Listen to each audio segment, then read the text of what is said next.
I was hobbling around before and wondering how I was going to cope, quite honestly. People don't normally think themselves as being vulnerable. They don't want to regard themselves as being vulnerable.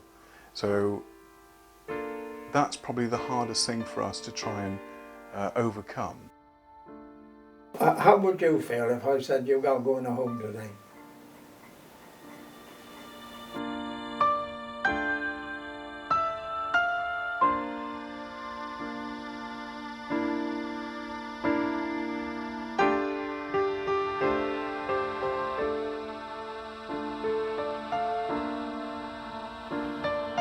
We set the Village Agent project up as a way of seeing if there was a need within the Chew Valley area for a service which joined up agencies that we're working with that already existed but weren't being properly accessed by members of the community in the Chew Valley.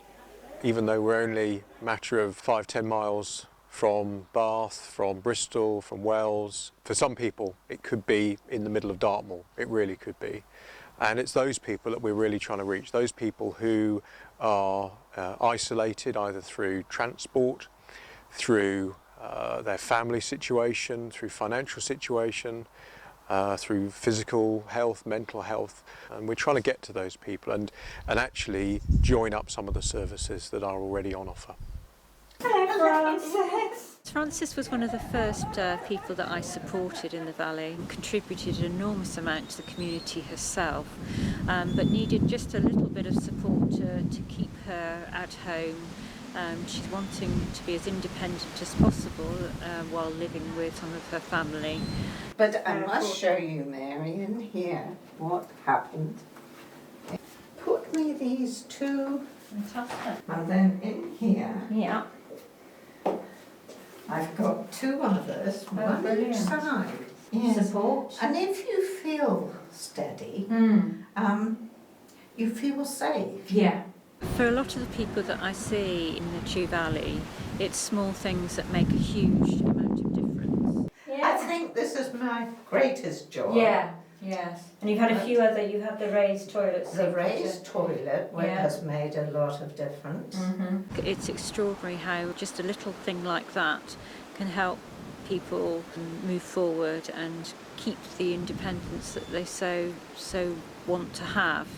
And Frances is very typical of those sort of people that I visit here in the valley. You know, I've been used to doing so much for myself, but it comes as a bit of a shock when it's no longer easy. Well, Mary pointed me in the right directions.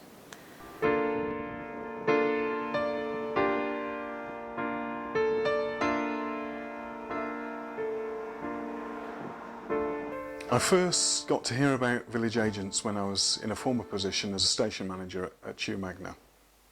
I realised straight away the value that this could have for our service as a whole, but generally for the people of Chew Magna as well. I was really concerned that we'd got potentially quite a few people living in rural areas. We've got no means of informing them, helping them, assisting them. What we've seen from previous incidents that we've attended is that those people are more susceptible to fire than other people. And therefore we want to get in touch with them, we want to look at how safe they are within their properties and ensure that they can carry on living within their property without suffering a fire and without potentially losing their life. When we carry out home fire safety visits, we're not just looking to whether people have got smoke detectors fitted. We're also looking at their lifestyles, how they live. We're also looking at their means of escape and at giving them an escape plan should fire break out. What would I do then if there was a fire? So even if there was a fire in the flat downstairs and your smoke alarm triggered, that's going to tell you early enough to give you time to get down the stairs and out of your door. You think? Yeah. As a fire service, we're not always in a position to work directly within a community and get people referred over to us. So if we've got people already working within communities, like the village agents, and they've already got that relationship there, to bring a third party in isn't quite so difficult for them. You tend to have a lot more belief in what you're doing as well because you're a trusted source.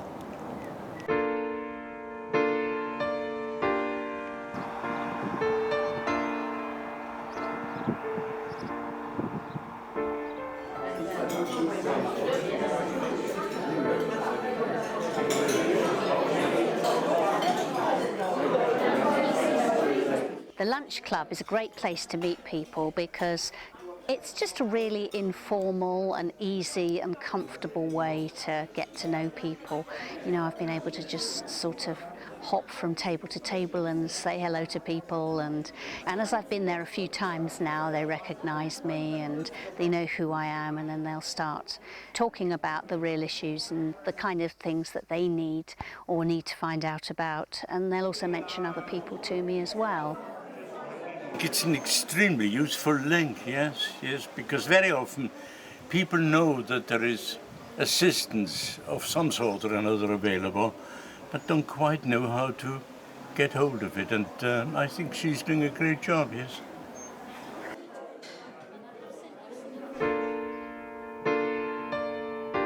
Hello. Okay. Come in, Sue.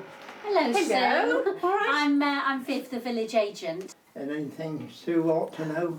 I don't know if you did want me to find out more information about cleaning services for you. And I know you said that you do your cleaning yourself, but you can't see well enough to know whether you've done it properly or not.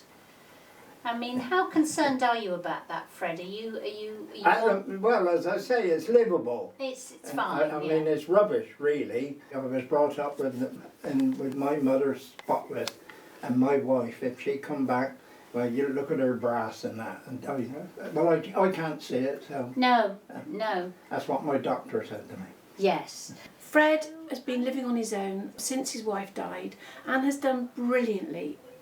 It's only in the last couple of years that his vision has deteriorated to such a point that he can no longer drive. He has got a very good circle of friends, but they live some distance away and they're getting old. Do you remember I told you about Vision Plus? I sent a leaflet about Vision Plus and Deaf Plus. Anything that you might need. For example, I got one man a big button phone. To have somebody like Viv and the village agent who has got her fingers on all the services available is absolutely crucial. I don't know how long the village agents have been going, but I know that initially when we first launched, which was July of last year, we struggled to identify clients in this area. We've had a number of contacts from the village agents. Clients have both got hearing loss and sight loss, and that really has helped us to identify clients who we may otherwise have been overlooked.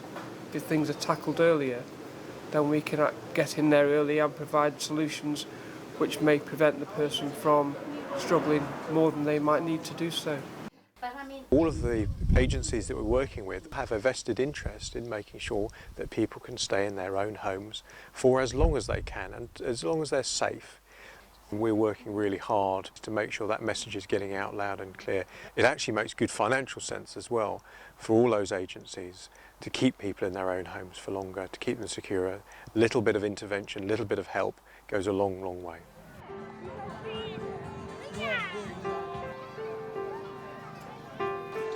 From my point of view, it's absolutely vital that village agents continues to grow and becomes more established in everybody's minds and everybody's sort of systems, so that we can prioritise our resources and send them to people where they're most needed.